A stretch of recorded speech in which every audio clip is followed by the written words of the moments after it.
Good evening, everyone. I hope you're all doing well. Welcome to T1 Academy Current Affairs Classes. ఈ రోజు current affairs classes లో భాగంగా మనం news లో ఉన్న కొన్ని ముఖ్యమైన అంశాల గురించి చర్చించుకుందాం. అవేంటంటే coming on to the first topic for today, that is Forbes వాళ్ళు ప్రపంచంలోనే అత్యంత పవర్ఫుల్ కంట్రీస్ లిస్ట్ ని ప్రకటించడం జరిగింది. మరి అందులో టాప్ లో ఎవరున్నారు, మరి మన ఇండియా, మన దేశం ర్యాంకింగ్ ఎంత, అసలు ఈ ర్యాంకులు ప్రకటించడానికి ఎలాంటి క్రైటీరియాని వాళ్ళు తీసుకోవడం జరిగింది, దానికి సంబంధించిన విశేషాలు మనం ఈరోజు చూద్దామండి. According to the list of top 10 powerful countries in the world 2025 released by Forbes, the USA has secured the top spot. USA first place లో ఉందండి with its GDP of $30.34 trillion అండి. సో ఈ లిస్ట్ చూడండి, మీకు కనిపిస్తుంది కదా. First top 10 countries ఇవి. మరి మన ఇండియా 12th ప్లేస్ లో ఉండడం జరిగింది. These are the top 10 countries list. Okay, right. మరి అసలు యుఎస్ఏ వాళ్ళ జీడిపి $30.34 ట్రిలియన్ గా ఉంది విత్ హైయెస్ట్ జీడిపి ఇది in the first place. Only జీడిపిని మాత్రమే క్రైటీరియా తీసుకొని దీని ర్యాంకింగ్స్ నేమ్ ఇవ్వలేదండి. అట్లా తీసుకొని ఉంటే మనం 5th పొజిషన్ లో ఉండేవాళ్ళం. ఎందుకు? జీడిపి పరంగా India, USA, China, Germany, Japan ఈ 4 దేశాల తర్వాత India is in the 5th position కదా. మరి but still we are in the 12th position. Okay, ఈ ర్యాంకింగ్స్ లో ఎందుకంటే వాళ్ళు ఒక డిఫరెంట్ క్రైటీరియాని తీసుకున్నారండి. ఫోర్బ్స్ వాళ్ళు ఈ 5 క్రైటీరియాస్ ని తీసుకొని ఈ ర్యాంకింగ్స్ ఇవ్వడం జరిగింది. ఒకటేమో లీడర్షిప్, ఆ దేశం యొక్క లీడర్షిప్. ఇంకోటేమో ఎకనామిక్ ఇన్ఫ్లుయెన్స్, ఆ దేశము ఎకనామికలీ ప్రపంచం మీద ఎంత ఇన్ఫ్లుయెన్స్ చూపిస్తుంది. Political influence, strong military power, strong international alliances. ఈ ఐదుటిని బేస్ చేసుకొని ఈ ర్యాంకింగ్స్ ని ఇవ్వడం జరిగింది. మరి దీంట్లో యుఎస్ఏ వాళ్ళు ఫస్ట్ ప్లేస్ లో ఉన్నారు, చైనా సెకండ్ ప్లేస్ లో, రష్యా థర్డ్ ప్లేస్ లో ఉంది. మీకు ఇక్కడ కనిపిస్తుంది కదా. Yes, these are the top 10 countries list. USA, China second, Russia third, UK fourth, Germany fifth. ఇంకా మిగిలిన టాప్ 10 11th లో యుఏఈ ఉంది. యుఏఈ తర్వాత 12th పొజిషన్ లో మన ఇండియా ఉండడం జరిగింది. అదేంటి సార్, మనకు తెలిసిన ప్రకారం ఒకవేళ ఈ ఫోర్బ్స్ వాళ్ళు చెప్పిన దాని ప్రకారం కూడా జనాభా పరంగా పాపులేషన్ చూస్తే ఫస్ట్ ప్లేస్ లో ఉన్నాం మనం. జీడిపి పరంగా 5th ప్లేస్ లో ఉన్నాం. మిలిటరీ స్ట్రెంత్ పరంగా చూసినా 4th ప్లేస్ లో ఉన్నాం, రైట్. బట్ ఇంకా ఇన్ఫ్లుయెన్స్, పొలిటికల్ ఇన్ఫ్లుయెన్స్ అనుకోండి, ఇంటర్నేషనల్ అలయన్సెస్ ఫార్మింగ్ అనుకోండి, ఇట్లా ఇవన్నీ కంపేర్ చేసినప్పుడు ఇండియా 12th ప్లేస్ లో ఉండడం జరిగింది. మరి యుఎస్ లాంటి దేశాలు టాప్ పొజిషన్ లో ఎందుకు ఉన్నాయంటే వాళ్ళు డిఫరెంట్ సెక్టార్స్ లో టెక్నాలజీలో కానివ్వండి, మిలిటరీ స్ట్రెంత్ లో కానివ్వండి, ఫైనాన్స్ లో కానివ్వండి, ఇలా వాళ్ళు టాప్ పొజిషన్ లో ఉన్నారు. అందువల్ల యుఎస్ఏ ఫస్ట్ ప్లేస్ లో ఉంది. మరి చైనా వాళ్ళు రీసెంట్ గా మీరు చూశారు ఏఐలో ఎంత స్పీడ్ గా దూసుకొచ్చారు. వాళ్ళ టెక్నాలజీ, ఆర్టిఫిషియల్ ఇంటెలిజెన్స్ సంబంధించి వాళ్ళు 6G లో ఉన్నారండి ఆల్రెడీ. ఎస్, ఆ టెక్నాలజీ అండ్ వాళ్ళు తీసుకొస్తున్న belt and road initiative concept ఉంది కదా, ఇంకా ఉన్న టెక్నాలజికల్ కాంట్రిబ్యూషన్స్ వల్ల వాళ్ళ economic power second highest GDP కదా వీళ్ళది, $17.8 ట్రిలియన్. ఎస్, వాటి వల్ల వీళ్ళు ఇందులో సెకండ్ ప్లేస్ లో ఉన్నారు. మరి రష్యాకి ఏంటి? Strong, very very strong military strength, right. మొత్తం ఇప్పుడు యుక్రెయిన్ తో వార్ జరగబట్టి దగ్గర దగ్గర 1000 రోజులు దాటింది. చూస్తే పైన యుక్రెయిన్ వర్సెస్ రష్యా జరుగుతున్నట్టే కొడుతుంది. బట్ యుక్రెయిన్ కి మొత్తం వెస్టర్న్ వరల్డ్ అంతా సపోర్ట్ చేస్తుంది కదా. రష్యా వాళ్ళు ఓన్లీ స్మాల్ నేబర్స్, బెలారస్, లేకపోతే కొరియా, నార్త్ కొరియా ఇలాంటి దేశాలు, ఇరాన్ కొంచెము, ఇలాంటి వాళ్ళ సపోర్ట్ తో మాత్రమే మొత్తం వెస్టర్న్ పవర్ ని మిలిటరీలో ఎదుర్కొంటున్నారు. అంటే రష్యన్ మిలిటరీ స్ట్రెంత్ ఎంత గట్టిగా ఉందో చూశారు కదా. అలాగే it has vast natural resources. మీరు చూసినట్టయితే రష్యాలో గ్యాస్ చాలా ఎక్కువ ఉంటుందండి.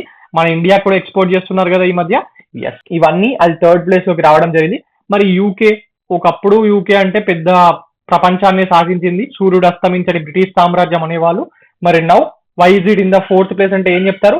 దాని economic partnership, London, UK capital city London అనేది ఒక ఎకనామిక్ హబ్ అండి. It has large trade agreements. దీనికి చాలా దేశాలతోని మంచి ట్రేడ్ అగ్రిమెంట్స్ ఉన్నాయి, ఎకనామిక్ పార్ట్నర్షిప్స్ ఇవన్నీ ఉన్నాయి. And London is a startup hub. మంచి స్టార్ట్అప్స్ కి అదొక హబ్. ఈ అన్ని రీజన్స్ వల్ల యునైటెడ్ కింగ్డమ్ 4th ప్లేస్ లో ఉండడం జరిగింది. ఇక జర్మనీ వాళ్ళు మీకు తెలుసు, మన ఇప్పుడు BMW, ఆడి కార్స్ అన్ని వాళ్ళవే. మరి వాళ్ళ ఆటోమొబైల్ మ్యానుఫ్యాక్చరింగ్ స్ట్రెంత్ కానివ్వండి, లేకపోతే రిన్యూవబుల్ ఎనర్జీ ఇనిషియేటివ్స్ మీద వాళ్ళు పెడుతున్న ఖర్చు కానివ్వండి, అందులో చూస్తున్న కానివ్వండి, ఇవన్నిట్లో జర్మనీ 5th ప్లేస్ లో ఉండడం జరిగింది. మరి మన ఇండియా 12th ప్లేస్ లోకి రావడానికి కారణం ఏంటి అంటే, ఇంకా చాలా దేశాలు ఉన్నాయి. మరి మనం ఎందుకు 12th ప్లేస్ లో ఉన్నామంటే, ముఖ్యంగా it's because of the result of improving economic conditions. మన ఇండియన్ ఎకనామిక్ కండిషన్స్ అనేటివి 1991 ఎకనామిక్ రిఫార్మ్స్ తర్వాత నుంచి మన ఎకనామిక్ కండిషన్స్ అనేవి ఇంప్రూవ్ అవుతూ వస్తున్నాయి.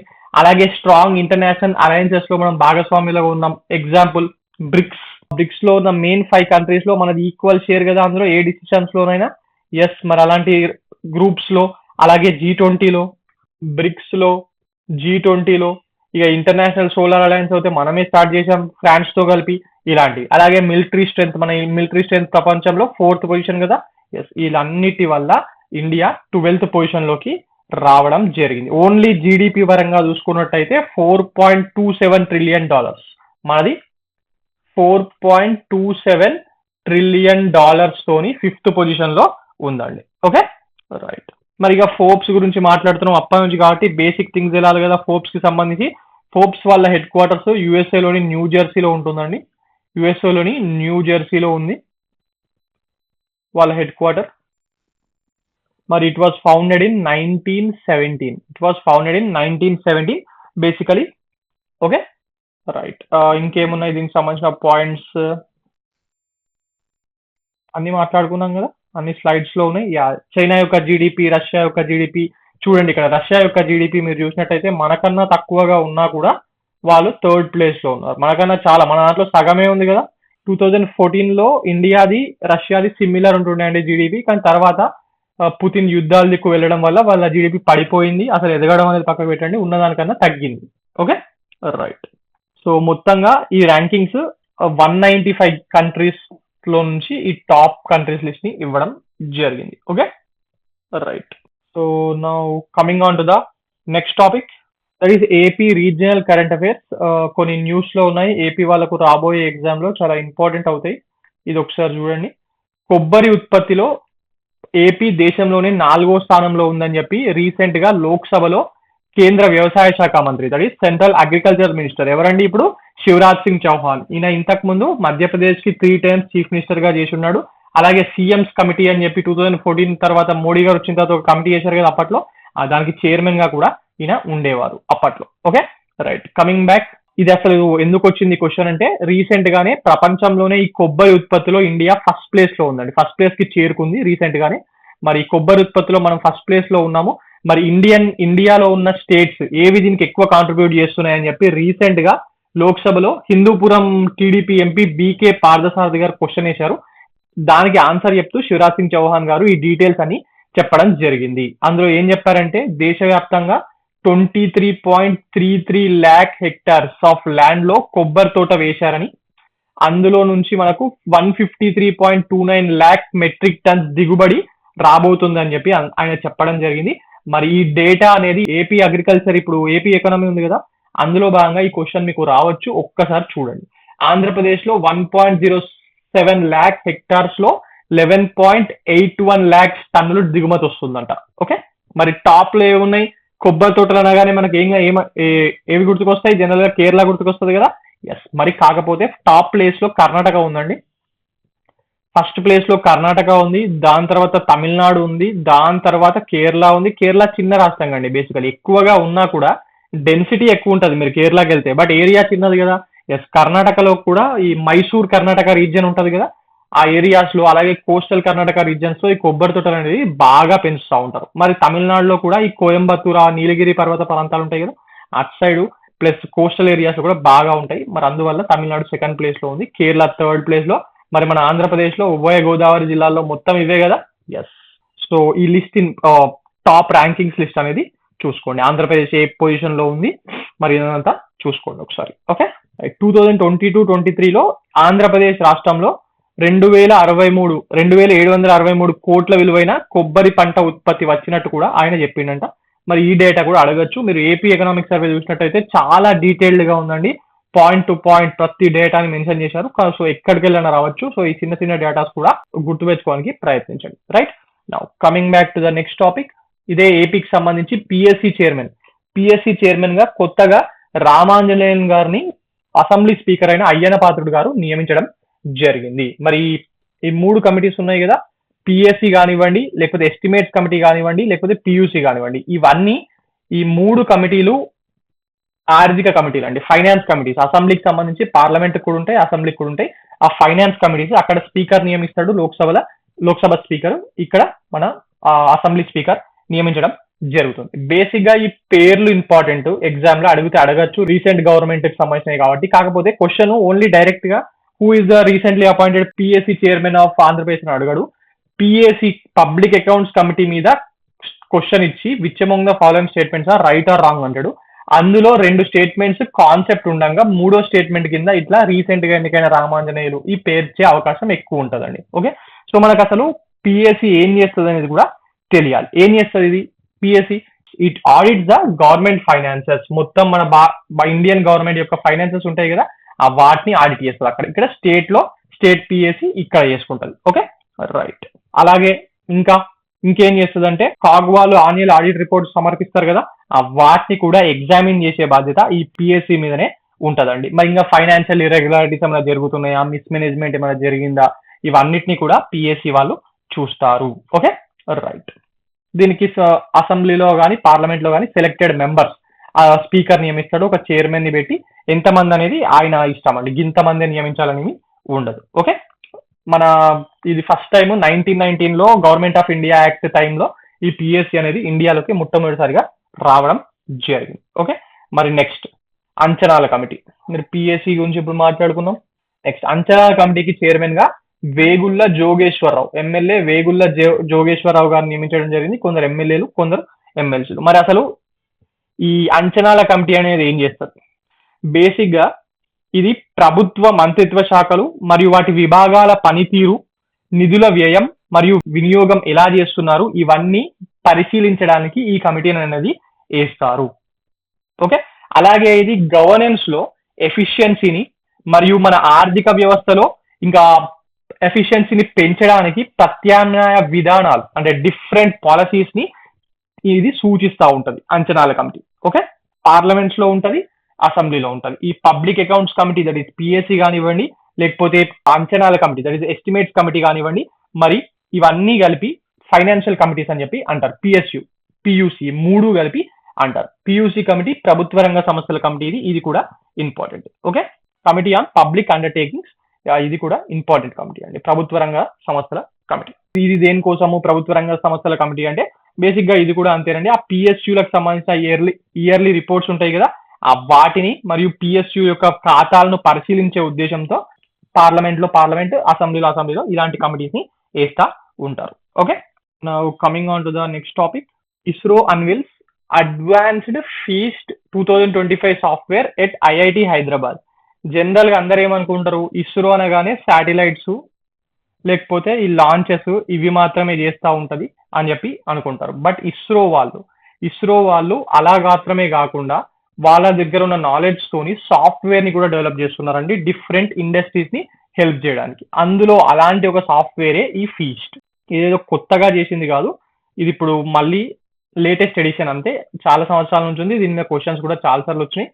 సో ఈ finite element analysis structures, FEAST అంటే finite element analysis of structures అని అర్థము.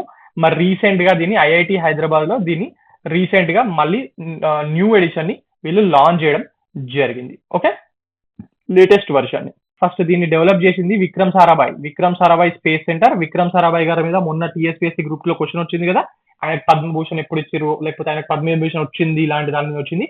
Vikram Sarabhai was the first chief of ISRO పెట్టడానికి వన్ ఆఫ్ ద మూల స్తంభం అండి ఈయన. So he is a very highly rated Indian scientist. Okay, right. మరి this FEAST was developed by ISRO's Vikram Sarabhai Space Center, which is at Bangalore. మరి దేనికోసం? Basically to analyse the behaviour of structures under various loads in aerospace, automobile, civil, mechanical and marine engineering. ఇప్పుడు నేను చెప్పిన అన్ని type of industries ఉన్నాయి కదా, ఆ వాటిలో వాళ్ళు తయారు చేసే డిజైన్స్ ఉంటాయి కదా, ఆ డిజైన్స్ మేకింగ్ లో ఇది చాలా చాలా ఉపయోగపడుతుందండి. బేసిక్ గా ఆ ఇంజనీర్స్ ఉంటారు కదా, వాళ్ళు చేసిన డిజైన్స్ ని ఫిజికలీ కన్స్ట్రక్షన్ కాకముందే విర్చువల్ గా దీన్ని టెస్ట్ చేసుకోవడానికి ఈ ఫియస్ట్ అనేది వాళ్ళకు చాలా హెల్ప్ అవుతుంది. మరి ఈ సాఫ్ట్వేర్ ఓన్లీ ఇండస్ట్రీకి మాత్రమే హెల్ప్ అవుతుందా అంటే కాదండి. మన ఇస్రో వాళ్ళకి కూడా హెల్ప్ఫుల్ గా ఉంటుంది. ఎట్లా అంటే మన ఇప్పుడు వాళ్ళ మిషన్స్ ఉంటాయి కదా, వాళ్ళ హ్యూమన్ గగన్యాన్ ఉంది, గగన్యాన్ మిషన్ లో కానివ్వండి, లేకపోతే ఇస్రో అంతరిక్షంలో మన ఇండియన్ స్పేస్ స్టేషన్ కడదామని చూస్తుంది, అక్కడ కానివ్వండి, లేకపోతే ఇప్పుడు పిఎస్ఎల్వి జిఎస్ఎల్వి దాటేసి నెక్స్ట్ జనరేషన్ లాంచ్ వెహికల్ ని తయారు చేయాలని చూస్తున్నారు కదా, ఆ వాటి టెస్టింగ్ లో కానివ్వండి, ఈ టెస్టింగ్స్ లో ముందుకు ముందే టెస్టింగ్స్ లో ఇది చాలా చాలా ఉపయోగపరంగా ఉంటుంది. మరి ఇప్పటి వరకే దీనికి సంబంధించి 7 ఎడిషన్స్ వచ్చినాయి. ఇది 8th టైం అండి దీన్ని వీళ్ళు మళ్ళీ దాన్ని రీలాంచ్ చేయడం, లేటెస్ట్ వర్షన్ ని ఇవ్వడం. దీనికి సంబంధించి ఇప్పటి వరకు 4,000 లైసెన్సెస్, 4,000 లైసెన్సెస్ సోల్డ్ అయ్యాయంట. ఇస్రో వాళ్ళు 4,000 లైసెన్సెస్ ని దీనికి సంబంధించి అమ్మారంట. అంటే డిఫరెంట్ ఇండస్ట్రీస్, డిఫరెంట్ కంపెనీస్ దీన్ని కొంటున్నట్టే కదా. ఎస్, మరి మనకు ఈ పేరు finite element analysis of structures అది ఇంపార్టెంట్. లేటెస్ట్ వర్షన్ ని లాంచ్ చేశారు కాబట్టి ముఖ్యంగా తెలంగాణ వాళ్ళకు చాలా చాలా చాలా important. Okay, right. Now coming on to the next topic, that is big international big cat alliance. ఇది 2023లోనే స్టార్ట్ అయిందండి. అంటే అప్పుడే సైన్స్ సిగ్నేచర్ జరగడం జరిగింది. బట్ రీసెంట్ గా ఇది అమల్లోకి వచ్చింది, అందువల్ల న్యూస్ లో ఉంది. ఫ్రేమ్ వర్క్ అగ్రిమెంట్ కుదిరి 5 దేశాలు దీని మీద సిగ్నేచర్ చేశాయి. మరి ఇప్పటి నుంచి ఇది అమల్లోకి వస్తున్నట్టు లెక్క, అందువల్ల ఇది న్యూస్ లో ఉంది. International big cat alliance. ఈ ఇక్కడ కనిపిస్తున్న బిగ్ క్యాట్స్ ఉన్నాయి కదా, ఎస్, అంటే jaguar, snow leopard, lion, tiger, ఇట్లా 7 రకాలు ఉంటాయి మొత్తము. వీటిని పరిరక్షించడానికి ఈ ఇంటర్నేషనల్ బిగ్ క్యాట్ అలయన్స్ అనే దాన్ని స్టార్ట్ చేయడం జరిగింది. మరి దీనికి సంబంధించిన ఫ్రేమ్ వర్క్ అగ్రిమెంట్ అనేది రీసెంట్ గానే సైన్ చేశారు, అందువల్ల ఇది అమల్లోకి వచ్చింది. Okay, from 23rd January 2025 the IBCA అంటే international big cat alliance and it secretariat. ఈ సెక్రటరియట్ మన ఢిల్లీలో ఉందండి, మన ఇండియాలోనే ఉంది, మన న్యూఢిల్లీలో. మన ఇండియాలో చాలా తక్కువ ఇంటర్నేషనల్ ఆర్గనైజేషన్స్ యొక్క హెడ్ క్వార్టర్స్ ఉన్నాయి. ఇది ఒకటి, ఇంటర్నేషనల్ సోలార్ అలయన్స్ ఒకటి, ఇలా తక్కువ ఉన్నాయి. బట్ ఇవి మనకి ఇంపార్టెంట్ అండి ఎగ్జామ్ లో. Okay, and its secretariat have become a full-fledged treaty-based intergovernmental international organization and international legal entity. Okay, right. మరి రీసెంట్ గా మినిస్ట్రీ ఆఫ్ ఎక్స్టర్నల్ అఫేర్స్ వాళ్ళు మరి ఒక 5 దేశాలు ఈ అగ్రిమెంట్ ని రాటిఫై చేశాయి అని చెప్పి కన్ఫర్మ్ చేశారు.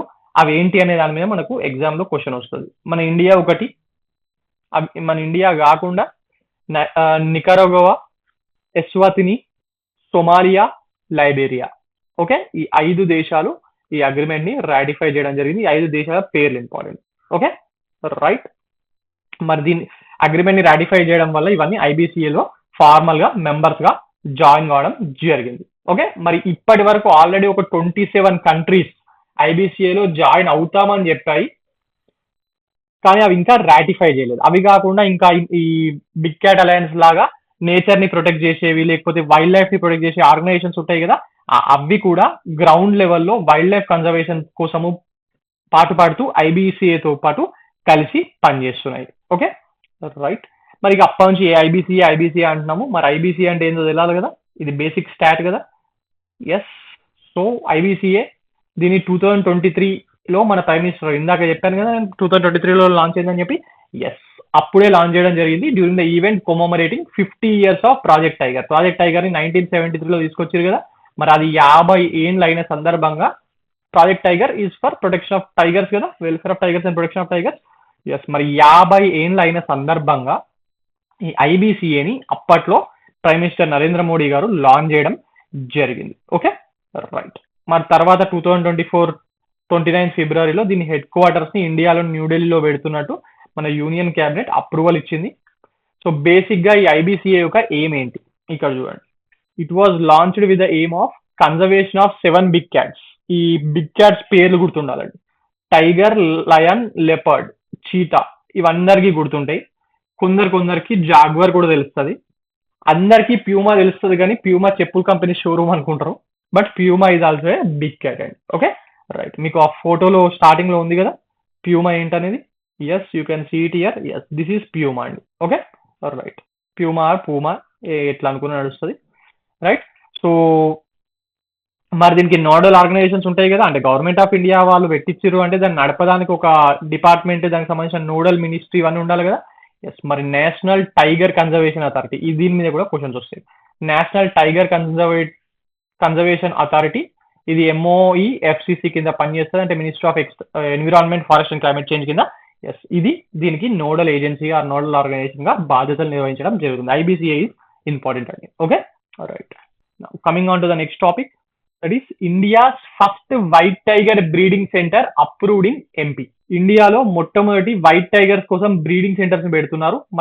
మరి మధ్యప్రదేశ్ లో రేవా డిస్టిక్ అని ఉంటుందండి, అక్కడ పెట్టడానికి సెంట్రల్ జూ అథారిటీ వాళ్ళు పర్మిషన్ ఇవ్వడం జరిగింది. ఈ వైట్ టైగర్ అంటే ఏదో డిఫరెంట్ సబ్ స్పీసీస్ కాదండి టైగర్ కి, జస్ట్ మన రాయల్ బెంగాల్ టైగర్ ఉంటది కదా, దాంట్లో రిసెసివ్ జీన్స్ ఉంటాయి కొన్నిటికి, అట్లా అంటే రిసెసివ్ జీన్స్ ఉన్న రెండు బెంగాల్ టైగర్స్ కి మధ్యలో బ్రీడింగ్ జరిగినప్పుడు ఇది పుడుతుంది.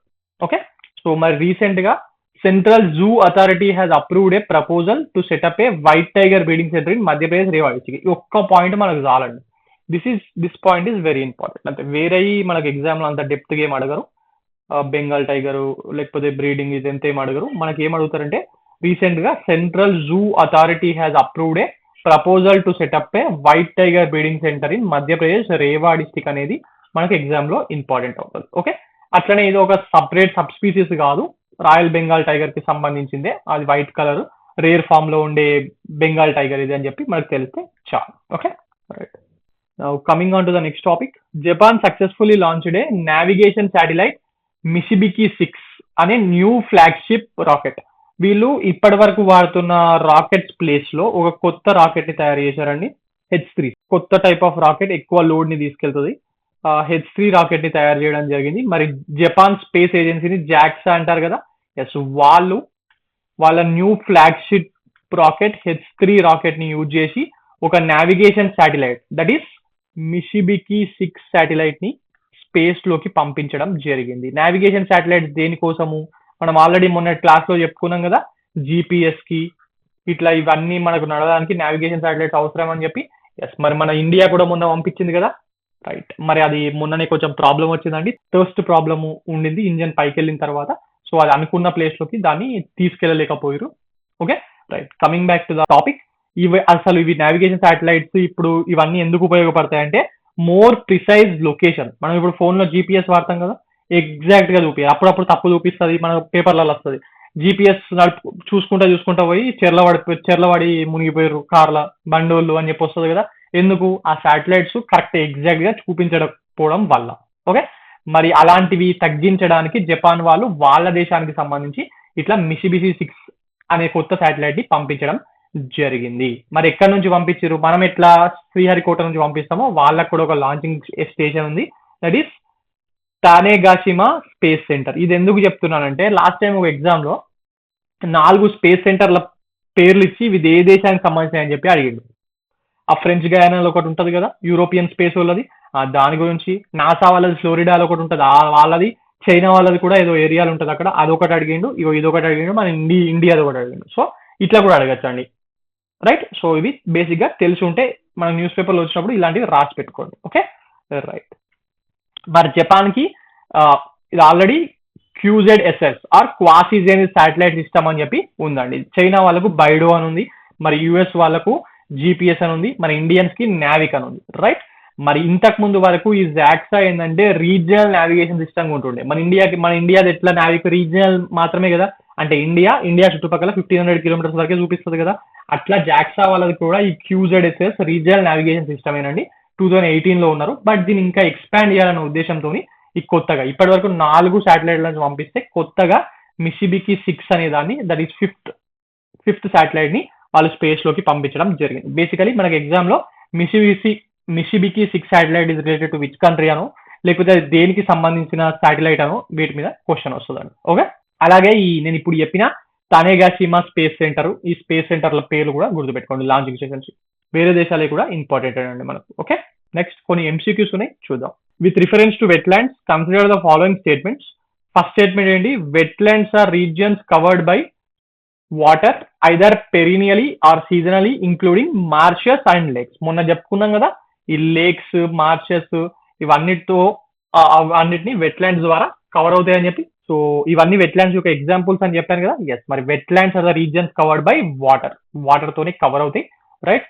మరి world wetland day is observed annual and February 2. Yes, ఇది కరెక్ట్. ఎందుకు అని చెప్పాను, ఆ రోజే 1971 లో రామ్సర్ కన్వెన్షన్ సైన్ అయింది. మరి అందుకు గుర్తుగా February 2 రోజు ప్రతి సంవత్సరం దీన్ని నిర్వహిస్తారని చెప్పాను కదా, వరల్డ్ వెట్లాండ్స్ డే. ఎస్, ఇది కరెక్టే. మరి third statement, themes are very very important అన్నాను కదా. The theme for world wetlands day for 2025 is protecting wetlands for our common future. కరెక్టా? మొన్న క్లాస్లో మాట్లాడుకున్నాం కదా. ఎస్ కరెక్టే. మరి how many statements of the above are true? ఇందులో ఏ స్టేట్మెంట్ కరెక్ట్ అని అడుగుతాడు, ఎన్ని స్టేట్మెంట్లు కరెక్ట్ అని అడుగుతాడు. యూపీఎస్సీ ఇలాంటి విధానాలు ఫాలో అవుతుంది కదా.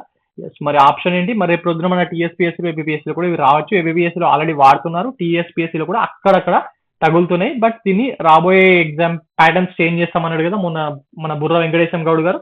సో ఇలాంటి క్వశ్చన్స్ ఇవ్వచ్చు. ఓకే రైట్, అంటే ఇలాంటి ఆప్షన్ ఫ్రేమింగ్ అంటున్నాను. Now coming on to the next question, where will be the headquarters of the International big cat Alliance be located? ఎక్కడుందండి ఐబిసిఏ యొక్క head quarter?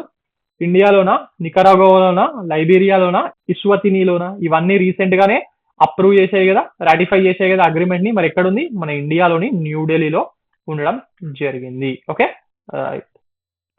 Now coming on to the next question, the Etemad and Ghadr 380 missiles were recently unveiled by which country? పేర్లు చూస్తున్నారా, ఏమర్థమవుతుంది? ఇతేమాద్, ఈ పేర్లు కొంచెము Arabic పదాల్లాగా అనిపిస్తలేవా మీకు? Yes కరెక్టే కదా.